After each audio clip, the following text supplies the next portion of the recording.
여러분 안녕하십니까. 보건복지부 장관 박능우입니다. 국가적으로 엄중하고 어려운 상황에서 국민의 기대와 희망을 담아 새 정부가 출범한 지 1년이 되어가고 있습니다. 대한민국은 세계 11위의 경제대국이지만 자살률 1위, 노인 빈곤율 1위 등에서 보듯이 삶의 만족도는 경제협력개발기구 OECD 국가 중 최하위 수준입니다. 즉 국가는 부유하지만 국민은 행복하지 않았습니다. 불평등과 양극화, 저성장의 고착화, 저출산 고령화의 도전 상황에서 국민의 삶은 고단하였습니다. 문재인 정부는 이러한 현실을 바로잡고 국민의 삶의 질 개선을 위해 내 삶을 책임지는 국가를 국정목표 하나로 삼고 모두가 누리는 포용적 복지국가를 만들기 위한 기반을 다져왔습니다. 구체적으로 말씀드리자면 보건복지부는 지난 1년간 소득, 의료, 돌봄 등 국민 실생활과 밀접한 분야를 중심으로 핵심 국정과제들을 집중적으로 추진해 왔습니다. 첫째, 소득 보장을 강화하였습니다. 생애 맞춤형 소득 기반을 강화하고 취약계층 보호를 추진하였습니다. 그간 지속적으로 제기되어 왔던 부양 의무자 기준을 단계적으로 폐지하고 청년들을 위한 일자리 지원, 자산 형성 지원 등을 통해 자립할 수 있는 여건을 강화해 왔습니다. 기초연금액과 장애인 연금의 인상도 오는 9월에 차질 없이 이행될 수 있도록 준비하고 있습니다. 작년 8월에 장애인 농성장을 찾아가 소통을 통해 이끌어낸 장애 등급제 폐지도 차질 없이 이행해 나갈 것입니다. 둘째, 의료 보장을 강화하였습니다. 아파도 병원에 가지 못하거나 병원비로 가정이 무너지는 일이 없도록 건강보험 보장성을 강화해 나가고 있습니다.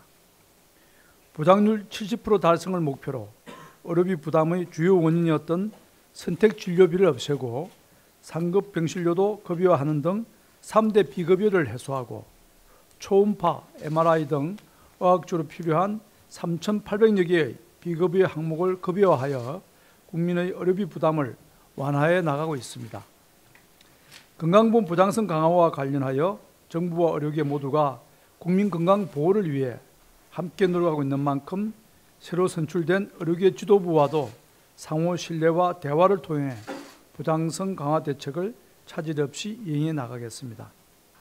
셋째, 돌봄 지원을 강화하였습니다. 저출산 고령화에 따라 개개인의 욕구에 따른 돌봄 서비스 지원 필요성이 증가하고 있습니다. 이에 치매 국가 책임제를 도입하여 치매 환자와 가족에 대한 지원 체계를 마련하였습니다. 전국 256개 보건소에 치매 안심센터를 설치하여 치매 예방부터 검진, 상담, 서비스 연계는 물론 치매 환자 가족에 대한 지원까지 하고 있습니다. 더불어 치료와 신경인지검사 등 고액의 검사 비용도 건강보험으로 지원하였습니다. 얼마 전 치매 안심센터에 방문한 적이 있습니다.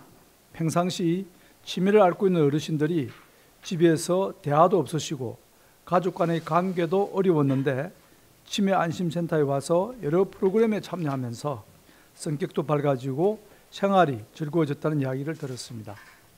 앞으로 치매 국가 책임제가 잘 정착되어서 더 많은 국민이 혜택을 받을 수 있도록 하겠습니다. 넷째, 아동에 대한 투자를 강화하고 있습니다. 먼저 아동수당법을 제정하고 선정 기준을 마련했습니다.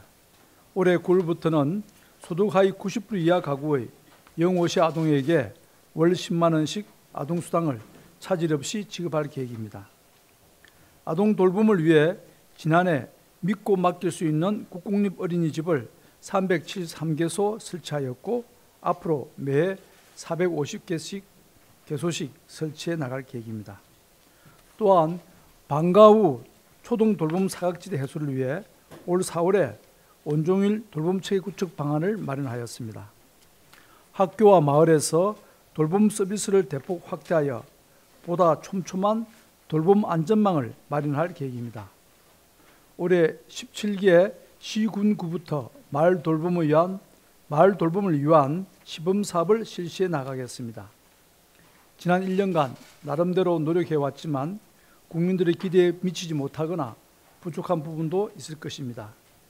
그중 첫 번째가 저출산 문제입니다. 저출산 고령사회위원회 사무처 설치 등 범정부적으로 저출산 문제에 총력 대응하고 있지만 지난해 출산율과 출생아 수는 역대 최저로 나타났습니다. 청년 세대의 입장에 서서 그들이 희망을 가지고 아이를 낳아 기르는 것이 행복한 삶이 될 수 있도록 보다 세심하고 과감한 대책들을 마련하고 추진해 나가겠습니다. 두 번째는 아직도 여전히 존재하는 복지 사각지대입니다. 최근 우리 사회의 안타까운 복지 사각지대가 다시 한번 발견되었습니다.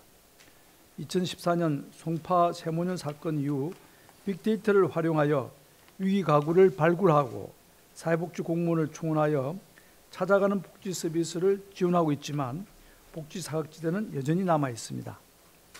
아파트 관리비 체납 정보, 6개월 이상 장기 실업 가구주 정보 등 다양한 정보를 활용하여 위기 가구를 발굴하고 지원하도록 노력하겠습니다. 세 번째는 사회복지 종사자들에 대한 처우 문제입니다. 사회복지 종사자들의 처우 개선을 위해 노력했지만 근무 여건이나 임금 등이 충분히 개선되지 못했습니다. 세심하게 챙겨서 가치 있는 일들을 하시는 분들이 충분한 대우를 받을 수 있도록 노력하겠습니다. 그 밖에도 각종 정책들이 도입이 되면서 아직은 안정화되거나 충분히 활성화되지 못해 국민들이 제도 변화의 효과를 충분히 느끼지 못하실 수도 있을 것입니다. 향후 추진하는 과정에서 좀 더 철저히 준비하고 국민들의 의견을 반영하여 실질적인 효과가 발생할 수 있도록 꼼꼼히 챙겨나가겠습니다. 마지막으로 올해는 국정과제에 더하여 다음의 두 가지 정책을 중점적으로 추진하고자 합니다. 첫째, 지역사회 중심의 통합적 복지체계인 커뮤니티 케어입니다. 지난 10개월간 다양한 정책 현장을 방문하여 직접 보고 듣고 느낀 것은 보건복지 정책의 중심에는 사람이 있어야 하고 사람 중심의 포용적 복지국가로 가기 위해서는 국민이 바로 자신이 생활하는 곳에서 일상의 행복을 느낄 수 있도록 해야 한다는 것이었습니다. 커뮤니티 케어는 노인, 장애인 등 취약계층이 탈시설하여 지역사회에 정착하고 주민들과 어울려 살 수 있도록 의료, 주거, 돌봄 등 종합적인 서비스를 연계 지원하는 지역사회 중심 돌봄 서비스 체계입니다. 올 3월에 보건복지부 내에 커뮤니티 케어 추진본부를 설치하였고 5월 초에는 사회보장위원회에도 커뮤니티 케어 전문위원회를 설치하였습니다. 관계부처 전문가 논의와 국민의 의견 수렴을 거쳐 8월에는 커뮤니티 케어 종합계획을 마련할 계획이며 내년부터는 구체적인 사업이 추진될 수 있도록 하겠습니다. 둘째, 한국형 원헬스 체계의 구축입니다.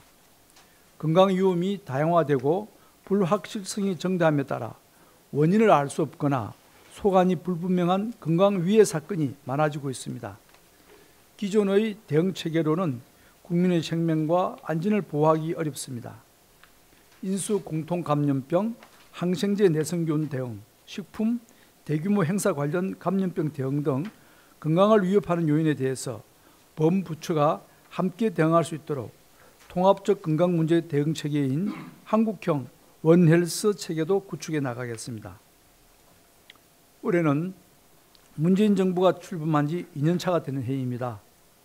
지난 1년이 포용적 복지국가로 가기 위한 법 제도 틀을 다지고 국민들이 체감할 수 있는 정책들을 우선적으로 추진한 한 해였다면 앞으로는 정책이 국민의 삶 속에 스며들어 피부로 느낄 수 있도록 마련한 계획을 차질 없이 이행하는 데 모든 역량을 다하겠습니다. 지켜봐 주시길 바랍니다. 감사합니다.